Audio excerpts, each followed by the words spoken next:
Ibu sendiri? Baik juga alhamdulillah ya Pak. Ya. Padahal cuaca lagi nggak kurang beginilah Pak, hujan, panas. Musim hujan ini mah Ibu ya. Jadi kita tetap sehat. Alhamdulillah. Insyaallah.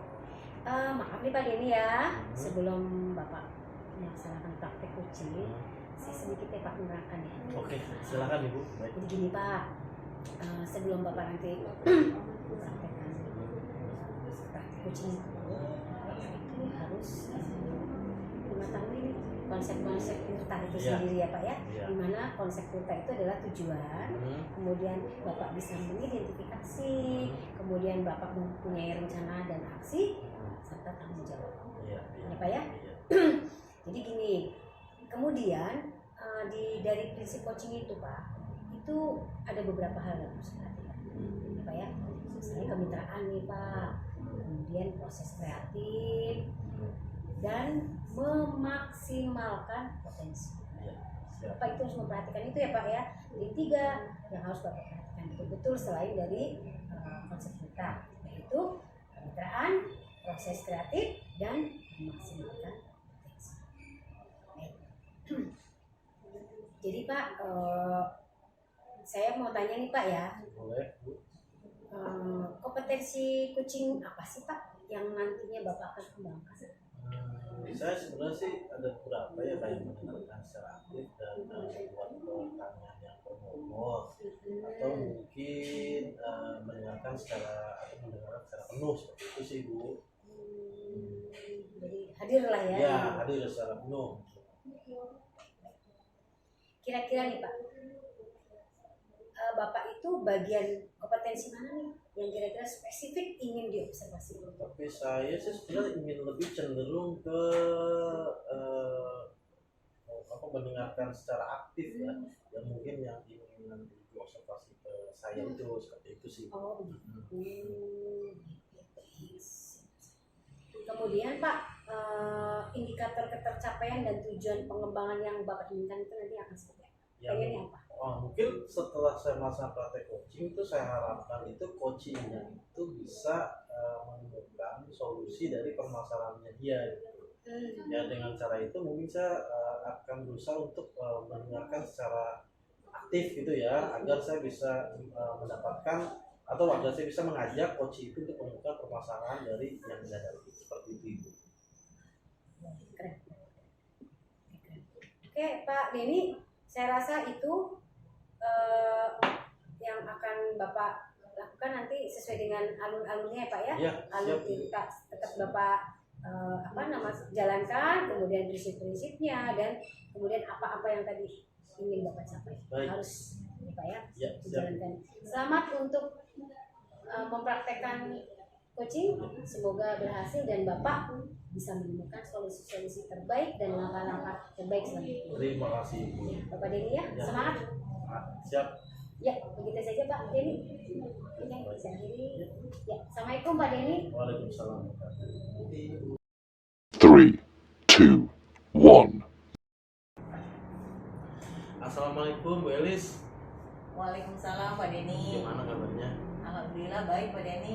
Iya nih, ngomong-ngomong nih, kemarin katanya mau ada yang mau dibicarakan dengan saya nih.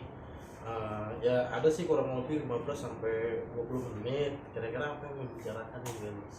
Oh iya nih Pak Denny, maaf nih ganggu waktunya Pak Denny. Oh enggak, nggak apa-apa. Jadi repot ya Pak Denny ya. Baru sempat kita.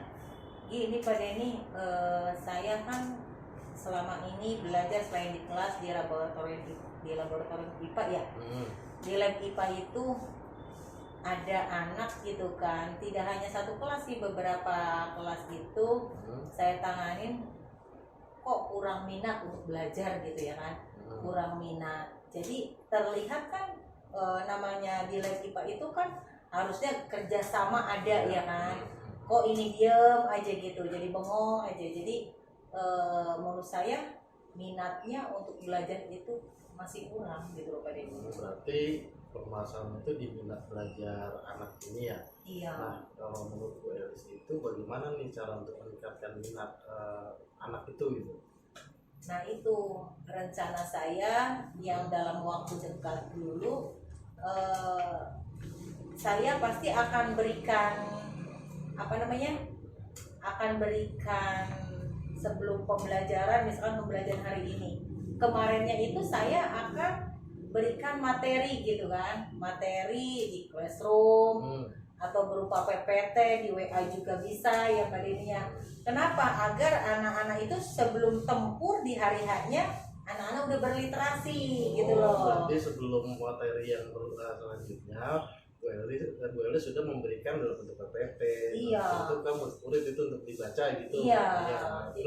Terus menerus tuh setiap materi saya akan lakukan itu insya Allah seperti dalam waktu dekat ya. Jadi sekarang ini kan udah dunia digital ya. Jadi mau tidak mau kebanyakan anak sekarang mayoritas sudah punya HP dan itu anak-anak pasti sudah punya aplikasi Classroom ya semuanya. Udah saya masukkan aja ke Classroom gitu materi-materi yang memang akan dipelajari besok gitu.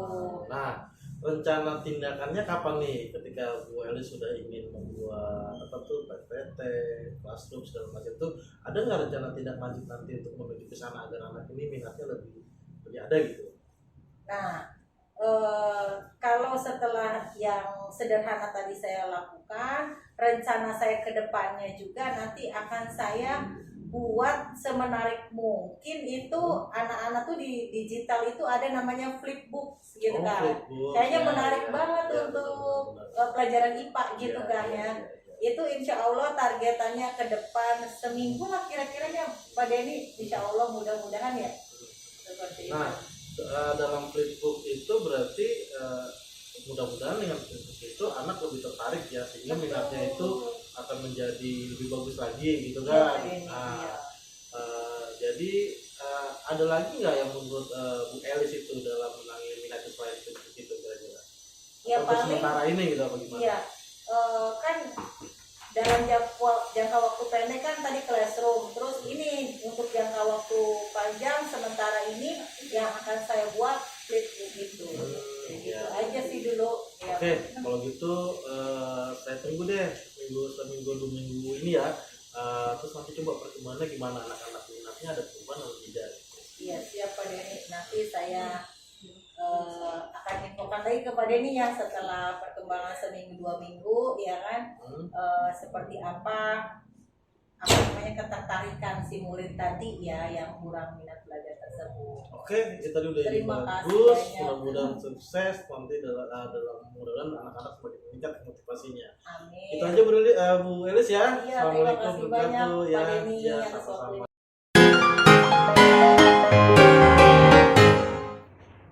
Halo Pak Denny. Ya. Iya, tetap semangat ya sampai jam melelahkan ini. Ya. Oke. Pak Denny, saya mau tanya nih dari setelah Bapak coaching tadi ya Pak ya. Apa saja sih Pak yang tadi Bapak lakukan saat coaching? Iya, alhamdulillah tadi saya dalam melaksanakan praktek coaching tersebut seperti tadi yang kompetensi Ibu tanyakan itu, yang pertama saya sudah melaksanakan sesuai dengan konsep alur tadi seperti ada tujuan, mengidentifikasi masalah, sedang rencana dan tanggung jawab seperti itu. Dan seperti yang saya bilang tadi, kompetensi yang ingin saya kembangkan kan mendengarkan aktif nih. Nah, insya Allah itu saya sudah melaksanakan itu dengan baik dan tepat lah untuk menginginkan kepada coach tersebut. Seperti itu. Iya. Pak, tadi sih saya sudah lihat ya Pak ya, Bapak itu sudah semua sudah menyangkut dari alur ceritanya Bapak sudah dapat, kemudian langkah-langkahnya, apapun yang sudah ditempuh dari Bapak itu mendekati sempurna. Keren sekali Pak. Terima kasih. Keren sekali. Bapak, selanjutnya nih, kira-kira kompetensi apa saja yang akan dikembangkan setelah melakukan coaching tadi? Iya, seperti tadi yang setelah saya melaksanakan praktek coaching tersebut ya, saya merasa itu ketika saya membuat pertanyaan berikut itu saya rasa masih kurang. Nah, mungkin nanti ke depannya saya akan memaksimalkan bagaimana atau teknik-teknik mana agar saya dapat ketika melakukan praktek coaching saya bisa membuat pertanyaan yang berbobot. Mungkin itu Ibu yang mungkin akan saya kembangkan nanti ke depannya. Bagus juga. Berarti Bapak nanti akan menggali lagi ya. Pertanyaannya Bapak akan tambahkan, akan Bapak modifikasi sehingga nanti akan menimbulkan menimbulkan pertanyaan-pertanyaan Iya. solusi-solusi Solusi, ya. berbuat itu. Keren sekali Pak, keren bagus sekali Pak Denny. Oke Pak Denny, Ya. saya rasa Pak Denny dalam proses tadi ya, praktek tadi sudah mendekati perfect, sempurna, keren, dan kemudian besok akan dikembangkan lagi dengan pertanyaan yang berbobot yang lain lagi. Siap. Selamat dan terus eksis dalam mencapai tujuan apa yang dicita-citakan. Terima kasih.